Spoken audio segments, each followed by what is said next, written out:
এই সভার সম্মানিত সভাপতি এবং উপস্থিত উপজেলা পর্যায়ের, পৌরসভা পর্যায়ের এবং বিভিন্ন ইউনিয়ন থেকে তথা কায়েমপুর ইউনিয়নের সর্বস্তরের বিএনপি, ছাত্রদল, যুবদল, কৃষক দল সকলকে ধন্যবাদ। আসসালামু আলাইকুম।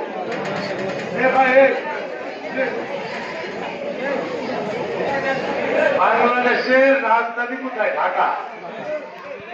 কিন্তু বাংলাদেশের রাজধানী টঙ্গিপাড়া, গোপালগঞ্জ। বাংলাদেশের দ্বিতীয় রাজধানী ছিল কসবা, পানিয়ারো। কারণ এই দেশের সরকার, স্বৈরাচার সরকার যত অপকর্ম করছে সকলগুলো বাস্তবায়ন করছে এই অ্যাডভোকেট আলী সরকার। যত বাস্তবায়ন করা দরকার সকল কিছু বাস্তবায়ন করছে আমাদের এই টঙ্গিপাড়া। সেটা হলো আনিসুর রহমান সাহেব। ফাঁসি দেওয়া, দুনিয়াতে উঠাই দেওয়া, কেউ বিয়াদবি করলে চোখ তুললে দুনিয়াতে ফেলাই দেওয়া, গাড়ি ঝুলে থাকবে জামালপুর ব্রিজের উপরে, লাশ থাকবে না, ক্রস ফায়ার করে মনে যেতে মারা লাগছে শেষ, গুম করা। আজকে দেশ নেত্রী বেগম খালেদা জিয়া এবং তারেক জিয়ার মিথ্যা মামলা সাজাপ্রাপ্ত করে বিএনপির সকল নেতাদেরকে কারা অন্তরণ করে এবং ওই আয়নাগর নামে যে জায়গা আছে ওইখানে রাখা ছিল তার মূল কারণে। সে ছিল মূল বাস্তবায়নকারী। শেখ হাসিনা যেমন প্রধানমন্ত্রী, তার চেয়েও বেশি ক্ষমতাশীল ছিল সে আনিসুল হক সাহেব। আর বলছি সেই ইউনিয়ন এই কায়েমপুর, তো সেইখানে যারা এই ইউনিটটা, আমি আসলে 10টার মধ্যে এই বিগত 5 তারিখের আগে বলতামই না, কারণ এইখানে দলীয় প্রোগ্রাম করার মতো কোন সুযোগ ছিল না। কারণ প্রোগ্রামটা শুরু করলে লাভ হবে কি, এটা বাস্তবায়ন করবে কে?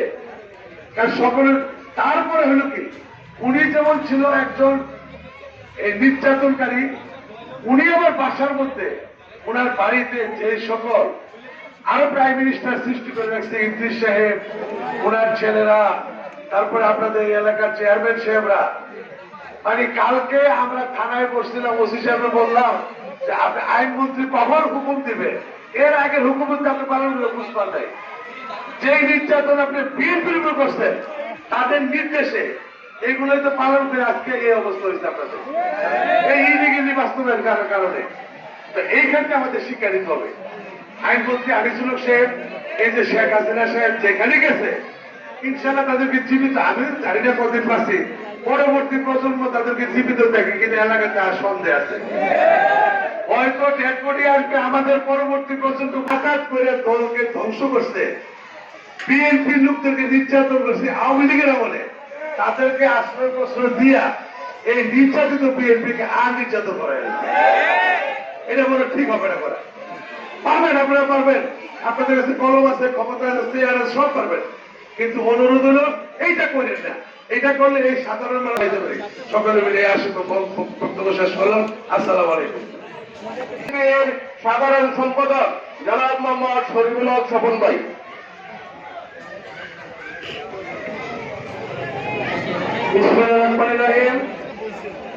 আজকে কানপুর 3 নং ওয়ার্ড বিএনপি কর্তৃক আয়োজিত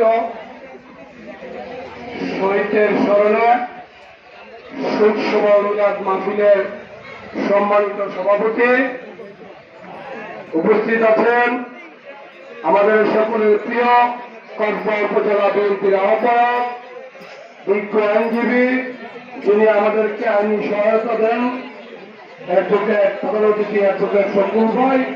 উপস্থিত আছেন বিশেষ অতিথি বৃন্দ, কাইমপুর ইউনিয়ন বিএনপি, ছাত্রদল, যুবদল, অন্যান্য সংগঠনের সকল নেতৃবৃন্দ। আপনাদের সকলকে জানাই দেশনেত্রী বেগম খালেদা জিয়া, তারুণ্যের অহংকার তারেক রহমান এবং আমার প্রিয় নেতা আল্লাহ কবির আহমেদ প্রিয়া ভাইয়ের পক্ষ থেকে সংগ্রামী শুভেচ্ছা, আন্তরিক অভিনন্দন। আসলে এমন একটি জায়গায় আজকে দাঁড়িয়েছি যে জায়গাটি কথা মনে হয় সবাই ভয় পেত। কোন ইউনিয়ন এটা? কাইমপুর ইউনিয়ন। কোন গ্রাম? কালতা গ্রাম, চকবস্তা গ্রাম। ঠিক এই গ্রামেই মনে হয় আজ থেকে 1 বছর আগে কুখ্যাত খুনি প্রধানমন্ত্রীর নির্দেশে এই গ্রামের একটি প্রোগ্রামে আক্রমণ করা হয়েছিল। সেই খুনিকের মদতদাতা এবং স্মাগলার রনি চেয়ারম্যানের মাধ্যমে আমাদের অনেক যুবদলের নেতা কর্মীদেরকে আহত করা হয়েছিল এবং আমাদের তারেককে ছাত্র যুবদলের সভাপতি সাধারণ সম্পাদক প্রার্থী তাকে আহত করা হয়েছিল।